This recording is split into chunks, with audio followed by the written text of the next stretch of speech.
Happy Tuesday, and welcome back to 20 Somethings TV. I'm here with a little bit of both groups. We've got some people sick and family emergencies, so we thought it'd be a fun class to kind of combine everybody and have a big old group discussion. My moderators from each group are going to be Brendan and Jamie. So let's open up the floor with some big group topics. Who wants to start us off?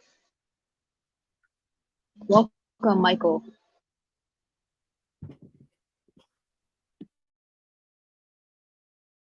I guess I'll start. Sorry. So I guess I'm kind of a host right now. So our usual suspects for our group are Elvis, Michael, Alondra, and Jake. And so this kind of week, we're talking about COVID-19 again. And our first story is absolutely insane, bonkers. So a family in Indiana went to their local Walgreens to receive their flu shots, or so they thought. Instead, the whole family, including their two younger children, received the Pfizer vaccine, and it gets a lot worse. The two kids got extremely sick, and the family's hired an attorney. There's a lot of stuff to talk about, but I have two main questions I know my group wants to talk about. So the first one is, will you be getting your flu shot from Walgreens this season? But what do you guys make of all this? What do you guys think? It's pretty crazy. It's kind of crazy that it happens. Like, right. I feel like it's nuts. I went to the CVS about a month ago, right up at Narragansett on Boston Neck Road, and they asked me what shot I was there for because they're offering, the COVID vaccine and the flu shot. And I said I was here to get my flu shot. And they printed all the paperwork. They gave it to me to look over and sign, and they printed me out the paperwork for the COVID vaccine. So if I hadn't said something, I was going to get the COVID vaccine for the third time when I wasn't there to get that. So I almost had that happen if I wasn't paying attention at the CVS 2 minutes up the street. I think that's crazy too. I was reading. Oh, sorry, you can go, Amelia. No, it's okay. Go ahead. Okay, I thought it was crazy because I was reading that the kids were like 4 and 5 and they got the vaccine.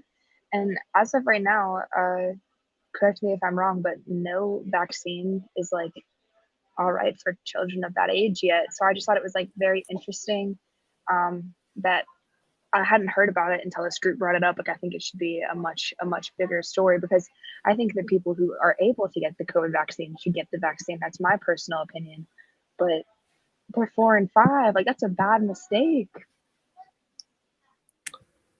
That's a huge mistake. Sorry, Anthony. It's okay. I was just gonna say that to what you were saying. I know that the vaccines are on the talks for children under the age of 12, but it hasn't been confirmed yet, and they were testing it out. But the dosage of the vaccine compared to what they are giving out now to those that can have it for kids under 12, it's supposed to be like maybe a quarter of what the dosage is right now. So that was a really, really, really big dose of the vaccine that these children got, which is why they're having so many side effects and really bad side effects, because it's not even... they're just testing it out with a really small portion, and it's still not on the clears whether it is going to be good for the kids that age. And imagine getting 4 times more the dose. That's a big mistake. Yeah, I completely agree.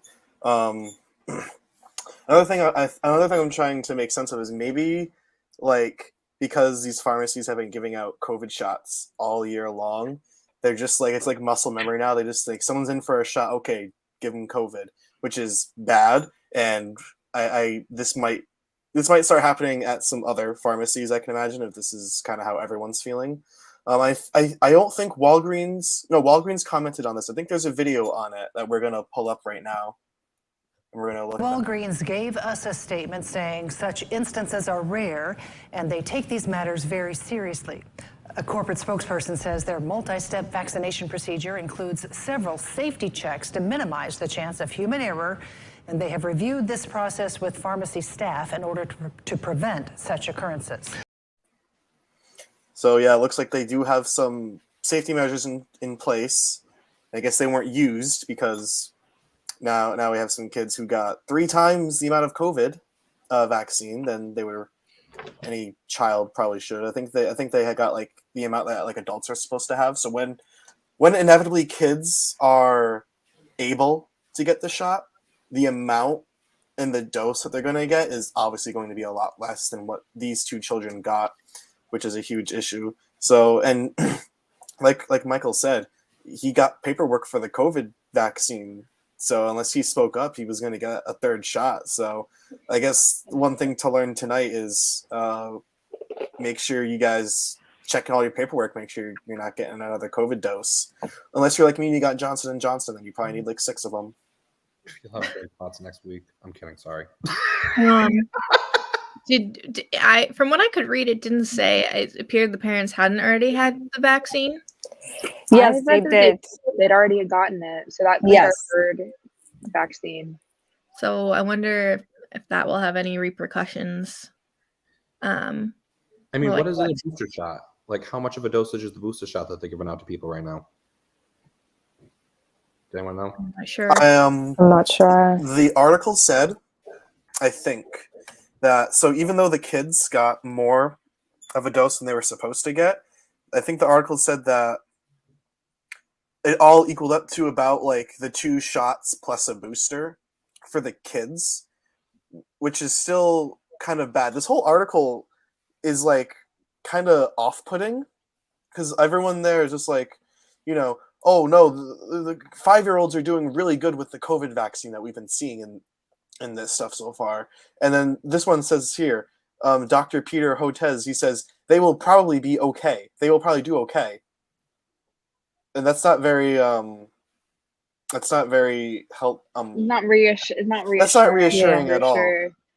They did say that. I also, Yeah, no, go ahead. I was just gonna say, I just think it's interesting as well that Walgreens' response was like, "We're talking with staff now to make sure this doesn't happen again." Like, what were you doing before this happened? Like, I think this is only going to give like the anti-vaxxers more fuel. Unfortunately, people are going to be like, "Well, what if this happens when I go and get my flu shot?" It's like, oh, and the Walgreens' response just did not really help the situation. Not at all. They didn't even really apologize. It's like, well, we're trying to take precautions and human error kind of happens and we're trying to prevent that. But I mean, this is not something that you can take lightly. Like, what are you doing about the workers from the pharmacy in there?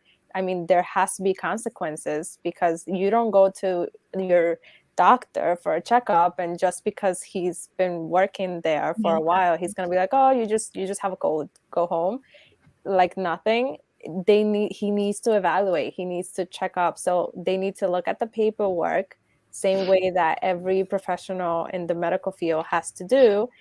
Double check, triple check before you give any type of vaccine or shots about anything to anybody. Yeah, I agree. I'm sorry. Wait, no. I agree. I think this is like a situation that's pretty predictable, especially given how like frequent the vaccines have been given out, and that it is flu shot season like incoming. So you would think that this would have been like an already established thing for Walgreens and other pharmacies to really think about and train their employees correctly.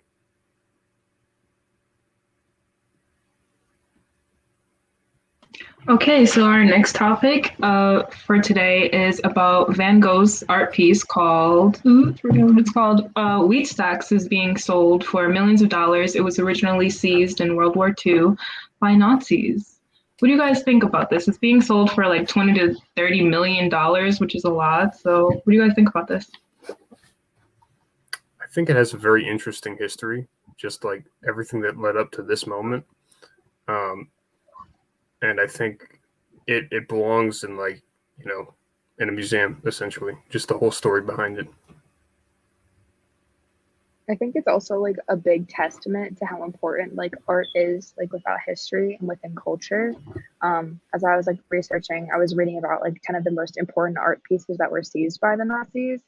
And I feel like that's something that people kind of gloss over because obviously World War II had a lot more pressing matters at hand, like the Holocaust and all of that terrible, terrible stuff. Like we talked about last week. Sorry I missed it. But just because there have been so many infamous art pieces seized by the Nazis, I feel like it almost deserves like its own place in museums, like all of the things that have been recovered in recent years. Well, art theft during turbulent times, and I'm using that, obviously that's, downplaying a lot here, but like we see that a lot in a lot of cultures, right? And then it becomes sort of a bigger argument about what do we do about these art pieces once we realize that they have been seized. Do we return them to the culture where they belong? I mean, I would argue yes, but I know that, depending on how much time has passed, that can be more or less difficult. I think that's a really interesting point, and I was reading into just like the ownership of the piece and like how it was just like passed along through like centuries basically, and I think it's a really good just topic of like ethics on like who does it belong to? Like, does it belong to the people who've purchased it in the past, or the people that like the families that belonged to before World War II? And I think it's just an interesting idea of like, where does this piece belong?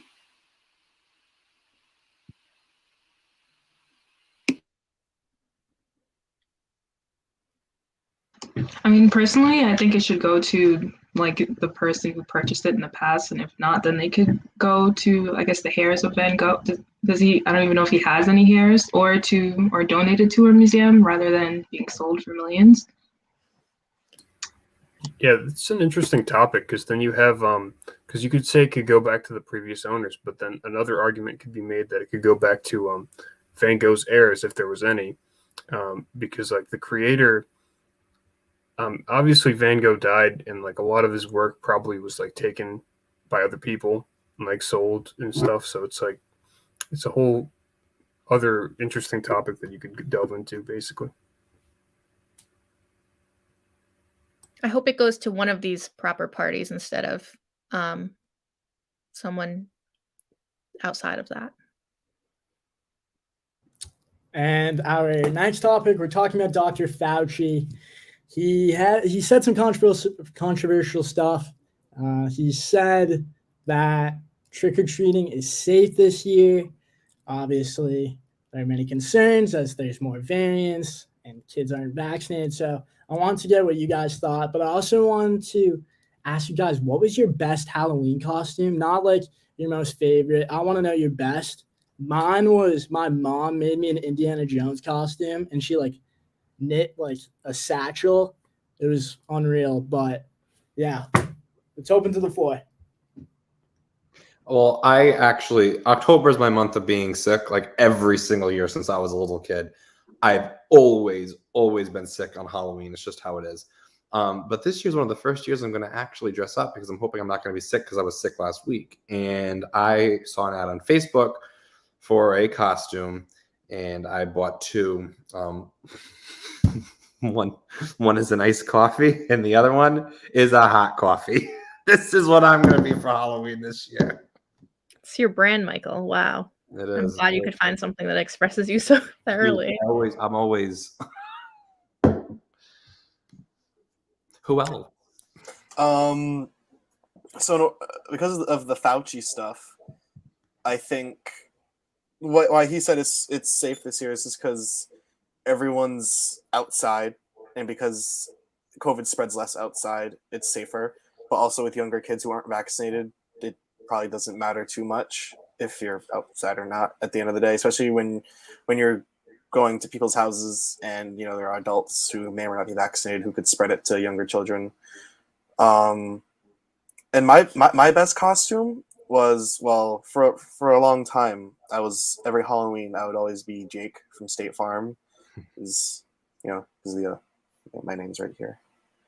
So that was a very easy costume to pull off, just khakis and a red shirt.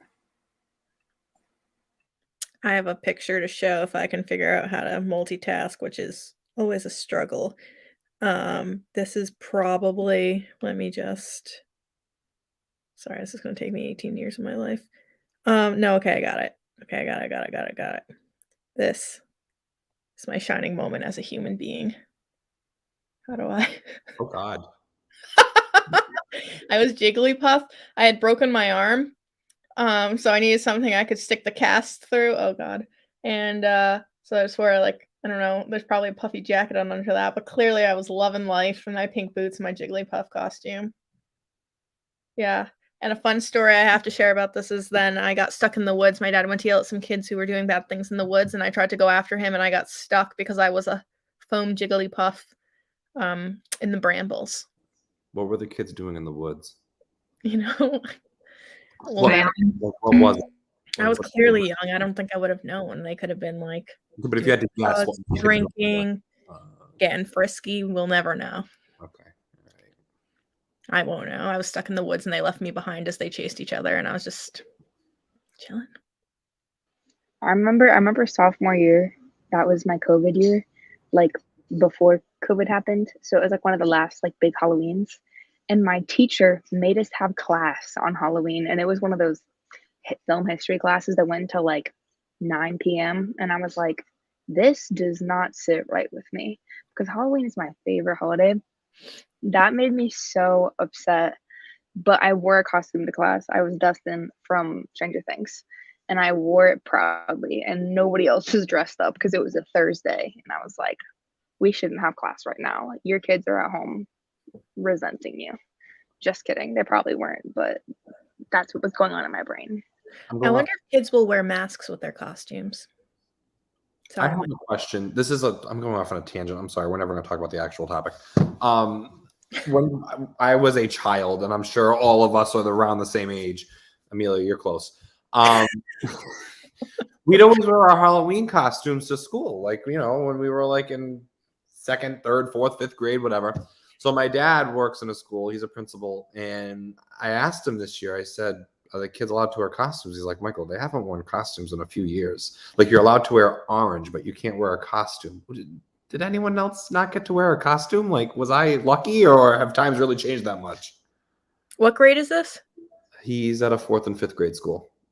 We got to dress up when we were in kindergarten, and we got to parade to all the other classrooms. I went as a Barbie cheerleader, as you do. Yeah, I got to dress up in like middle school, and that was pretty fun. I feel like it's kind of sad that kids can't do that anymore. Yeah, they just said it will be a Wear Orange Day, which they're tying into October is anti-bullying month.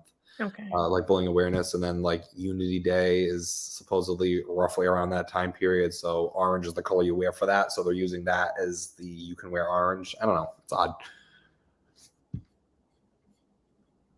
And we're going to throw it over back to the other group really, really quick. I hope so. My producer is giving me false signals, so. Okay, I'm gonna actually put out a trigger warning because our next topic talks about school shootings, and this topic is about Nicholas Cruz, the Parkland school shooter who is pleading guilty for the 2018 incident, and he faces death penalty. He faces the death penalty. So, what do you guys think about that? First of all, what do you guys think of the death penalty? Do you think it's can't think of the word. Do you think it's ethical?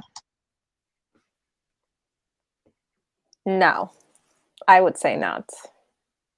It's like you're gonna give someone the death penalty, let's say, for committing whatever crime, for as horrific as they may be. You're just like, what rights do we have to end someone's life? If you're punishing a person for, let's say, killing someone or committing any crime along those lines, and you're punishing them, then where does that leave us for giving this person the death penalty? In a sense, it's kind of like, well, they deserve that, but then again, you're just, in my opinion, it's sort of an easy route for them rather than giving them actual punishment for their crimes. And again, I don't think we have the rights to end anyone's life. Doesn't matter their circumstances. it's not an easy topic, but I'm just not for death penalty. I would argue that a lot of people on death row are wrongfully committed, and more times than not, they find out that they've been wrongfully committed, and then it's too late because they have been killed. So I am not for the death penalty generally, and I would also argue, this may be controversial, that having to live with your mistakes and being alive can be much more torturous than being killed. Indeed. I agree with that, Amelia. I was actually reading the article, and again, this might be controversial, but it seemed to like when Cruz did like the horrendous act he did right before he made a video, and he basically said his life was worthless and he wanted to die.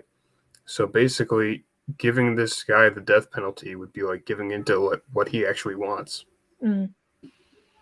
I was reading an article, and part of it was the perspective of the parents of some of the victims.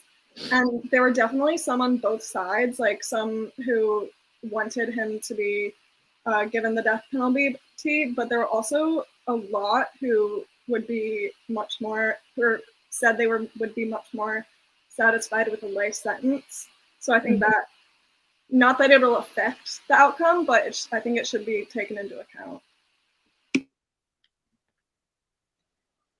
There was also an official that said something kind of like jarring to me when I was reading the article. It said, well, they said, I don't remember who it was, that this is the kind of case the death penalty was made for.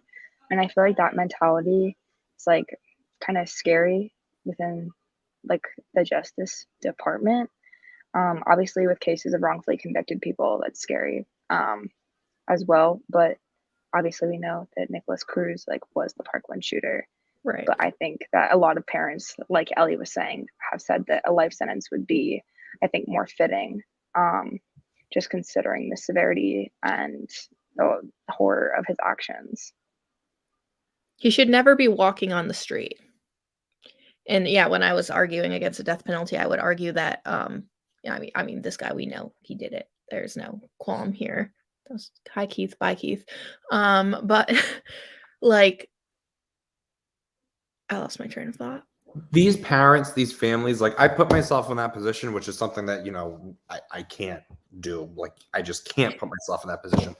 But like, there has, like, I feel this sense of rage and just like uncontrollable, like just tragedy. And there has to be some outlet for these families and parents of these loved ones to, like, I don't know, get that out. And I don't know what that is. I know that obviously they're sad and probably wildly depressed about what happened. I mean, that's something that's unimaginable. We can never imagine. But what's available to them? Like, if the death penalty or if a life sentence is something that's going to make them feel like not content with the situation, but like that justice has been served, that there has to be like maybe more options for what they could do. Like, I will just never forget when I was in sixth or seventh grade. I guess I did forget. I walked home from school that day. It wasn't the Parkland shooting, but it was Sandy Hook. And there was like a billion voicemails on the home answer machine because that's the one day that I was home alone after school. And it was my dad telling me, like, don't turn on the TV, don't go on the computer. And, if you do that, I'm going to. So I did. And I was horrified for I don't know how long. That was when there were like police officers in the school after that. We were going on a field trip the next day. They canceled it. Like, just, and that was student living in fear and student being enraged and student being, just in disbelief. Amplify that times infinity to a parent who's lost their child because of some act of violence like that. There has to be something that can, I don't know, just not make, like, you know what I'm trying to say? I'm making this really drawn out. But like in these kind of situations, like there is nothing to make up for like the loss of a life. There, like, justice cannot be served in these kind of situations. Like they can put it on paper that this is justifiable and this is like the sentence that is deserved, whether it's the death penalty, a life sentence, etc. But like nothing will ever bring them back. So I feel like regardless, how could someone be like satisfied with the ruling of this? And also, trial? it's taken so long. Like, this happened 3 years ago, like over 3 years ago. So I feel like for the parents, like, just like the build up of this, like the trial happening, is probably really anxiety inducing too. Did you know that I pulled up my stat here. Americans are 25 times more likely to be murdered with a gun than other people in what is listed as developed countries. So we have a real gun epidemic here. I am very for advocating for gun control. I just want to go back to what Ellie said. That like really made sense to me. Like thinking about how this process has been dragged on. Again, never saying these parents are ever going to get over it. But when you have this constant reminder, on top of all the other constant reminders, but this case being dragged on and it's still in the media and everyone's talking about it, like how can you even attempt to start to move on? Maybe something that we need to do is find out a way that we can somehow expedite these processes for the families. I mean, having it drag on, I mean, that's traumatic. That's PTSD every single day. I don't know. It's sad. It's really sad. Agree. And our third and final topic, a little less heavy, but the U.S. is lifting travel restrictions for all foreigners effective November 8th.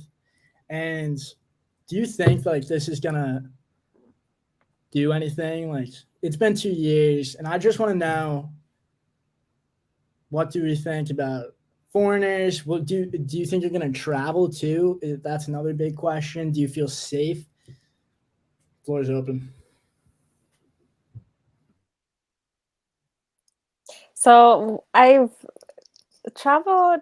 It wasn't so recent, but when they started lifting up the traveling bans, I traveled but within the states, and I did not know what to expect because it was my first time traveling in an airplane after COVID-19. So I try to take my precautions, just bring my own wipes and sanitizer and all that stuff. And I'm just looking around to see just like how are people reacting to everything? How is the process in the airports? And to me, maybe because it was just within the states, it didn't seem so restrictive. People were wearing their masks. Of course, you have to wear your mask, otherwise you're gonna get a fine. But people seem to be a little bit laid back, like nothing was going on pretty much besides them having to wear their mask. Um, the experience itself to me was a little concerning because I did not see so much of like regulations. People were still just walking everywhere, packed lines, check-ins were still packed. So I can imagine with travels from like outside of the countries how much more packed and how many more people would be in that area. And I don't know like if it's gonna be just having the vaccine to be able to travel will be enough. I think still more precautions should be taken in place, which it should be anyways, because it's an airport. It's a place where a lot of people frequent all day long, from different places. So you don't know it could be the flu. It could not just be COVID. It could be the flu. It could be anything else. So I think people are still going to travel if they have the vaccine, but we cannot take it so lightly in the sense of like sanitation and cleanliness and all that kind of stuff in airports, just because now people will have to be vaccinated and that it's good enough. So that's just kind of my opinion. I think if they want to make that restrictions, then that's their choice as a country, but they still need to keep up with everything else, not just like This is interesting to me to hear this, Alondra, because I had to fly in August to Chicago and back, so it wasn't a long flight. It was like 2 hours each way, and people were still fighting my flight staff like tooth and nail. Like people were getting in arguments on the plane. People wanted to take their masks off, even when they weren't allowed to. They would get into like arguments. They would put their mask on. The minute the flight attendant would leave, they'd pull it down. Then like other people who were wearing their masks would start arguing and getting a little bit aggressive with the other people. So, I mean, that was like a 2-hour flight, and I couldn't believe that people couldn't just, suck it up and wear the mask. It wasn't like a long flight or anything. There were also people I saw at Chicago O'Hare Airport, which is one of an international airport, so one of the busiest, and there were people walking around with no masks on, even though they were supposed to. So, I mean, I was very yikes about the whole thing, and I wouldn't have flew. That was like right before the newest sort of like upsurge, and if it happened like a few days before, and if I'd known, I would have not even gone to the wedding I was supposed to go to if I had more warning and time to cancel my flight. So it's crazy that some people don't take it seriously. I do. I don't know.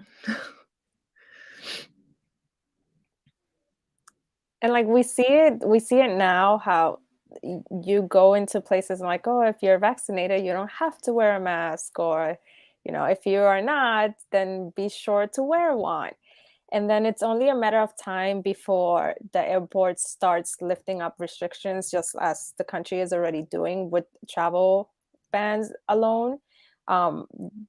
Again, going back to what I was saying, just because you're vaccinated, then the next step will probably be like, well, since everybody that's supposed to travel out of the country is vaccinated, then we don't need to take all these other measures. And then they start taking things slightly, little by little, which could be potentially dangerous and set us back. But I don't know. I've been wearing my mask in stores even though I'm vaccinated. Yeah, it's crazy. Like I haven't flown in forever, so it's nuts. But for our last topic, we're gonna throw it over to the other group. So our last topic today, I'm going to issue another trigger warning because it's about police brutality.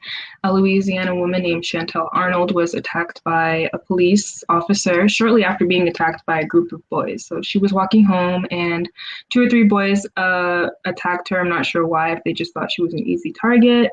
And after that attack, a deputy came up to ask her questions, and she said, no, thank you. Like, I just want to get home at this point, honestly. He got out of his vehicle unprovoked and started assaulting her, and even pulled out pieces of her braids as he was slamming her against the concrete. So, yeah, I think we have a video. And I'm going to issue another trigger warning because it's a very sensitive topic. Hey.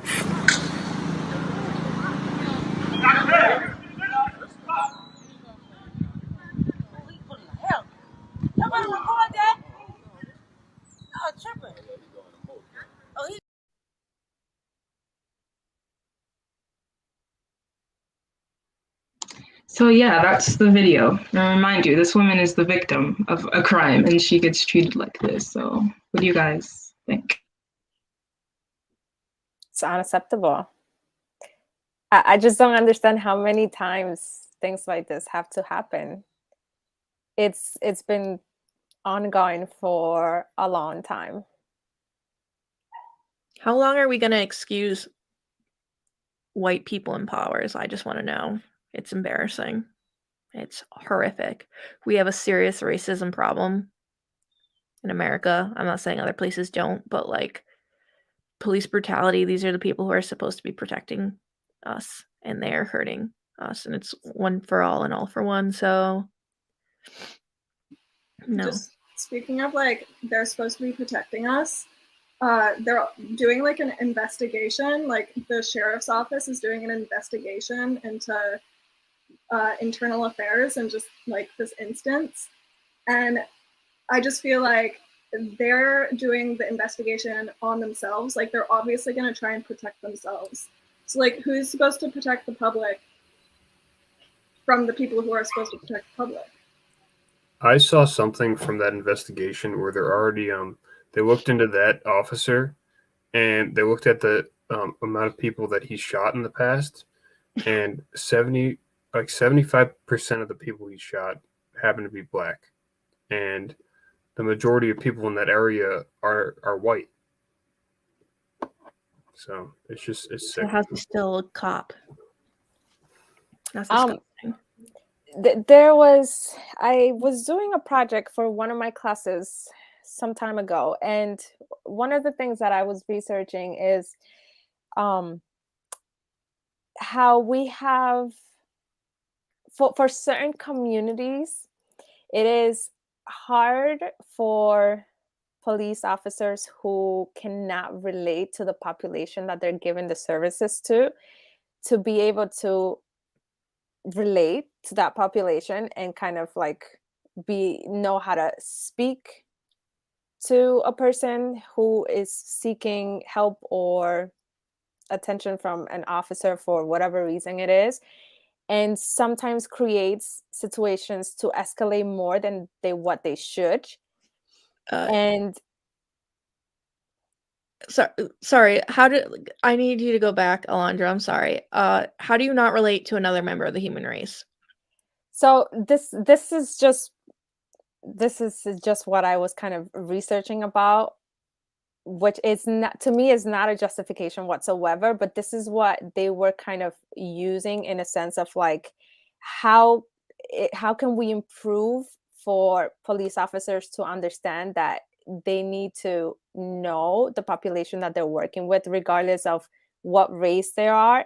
And the issue that these articles were talking about is the lack of knowledge in terms of dealing with and talking, even just talking to other people who are not among your race. Like, for example, situations escalate because if someone says something that you might find offensive, but then it's not really offensive, and then but it is the training, the lack of training in terms of like social skills and things like that for officers. That's what they were arguing about. I don't know exactly what the trainings consist of nowadays for officers, but I know like my sister who was trying to get into the police force, she underwent a bunch of trainings, but it was more focused on like technical things and like how to handle a gun or like physical agilities and all that kind of stuff, but not so much about like what do you do in these type of situations when you are dealing with people in general. Like, I just thought that there was a lack there in terms of like teaching just how like we go to schools, for example, let's say as like psychologists or something like that, you're being taught the different kinds of people that live in a population, but what is the police force doing in terms of teaching their workers, their police officers, to be able to work for the community? I'm calling baloney. Sorry. There's absolutely no way. Sorry. If you look at any of these cases, I want data. Like I'm losing my mind. There's no data to show like no one's having misunderstandings. Like, let's go back to George Floyd. No one saying like I can't breathe. There's no misunderstanding that. This is absolutely baloney. Like, respect is universal. I don't want to hear about cultural or like racial slang. Like, that is not the issue that's causing brutality here. This is a much bigger issue. No, like this is not. I don't know how do you teach someone to be empathetic and respectful of another human being? Those are things that should be innate. And if you don't have those assets, you shouldn't be in a position that's supposed to serve and protect the public. Yeah. Something that Anthony exactly. mentioned also was the fact that he said 75% of the people that this particular police officer has shot. How do you have enough people that you've shot to equal a percentage of 75%? Right. I was thinking like the that. same I thing. thought the same thing. It's like that, especially any kind of violence like that should never be like, I don't know. I think it was I like just 8 think out of that's 12 or something like that, which is Yeah, but insane. that's a lot. like That's how insane. many instances do you really need to use a weapon like that? Like, It's because he's white, and like let's not gloss around it. Like, if this man was any other race, he would have been let go. So like, again, how long are we gonna protect these like white men? Also, her sister Mercedes said that the officer followed them to the hospital, and he actually tried to convince her sister to get Chantel admitted admitted to the hospital for mental health issues. And sister was like, she's fine, like she doesn't need to be there. And the family also says that they have seen the deputy drive by their house days after they saw like multiple times. That's See, terrifying. It's actually so scary that like this is not an uncommon occurrence in America, unfortunately. Not only is there a problem with the Black community not being heard or protected in the quote unquote justice system, it happens in hospitals. There are countless occurrences with African American women who bring a problem, whether it be pregnancy, whether it be any kind of like bodily issue, and they're not taken as seriously as white women in healthcare. Like it is absolutely despicable just how many systems in America uh, are set up with white people at the pinnacle of that. Like I'm actually dumbfounded. Like looking into him, it was so simple to find that he'd followed her and that he'd like driven past her house. Like this police is stalking this woman. I'm tired of excuses.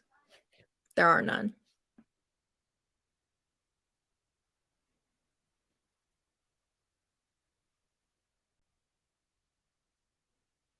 There aren't. That is, I think Becoming they're past that at this point. Yeah. Okay, so sorry to wrap this up on a very depressing note, but that's all we have for this week on 20 somethings. Please come back next week because there should be more of us. And thank you for watching. Peace.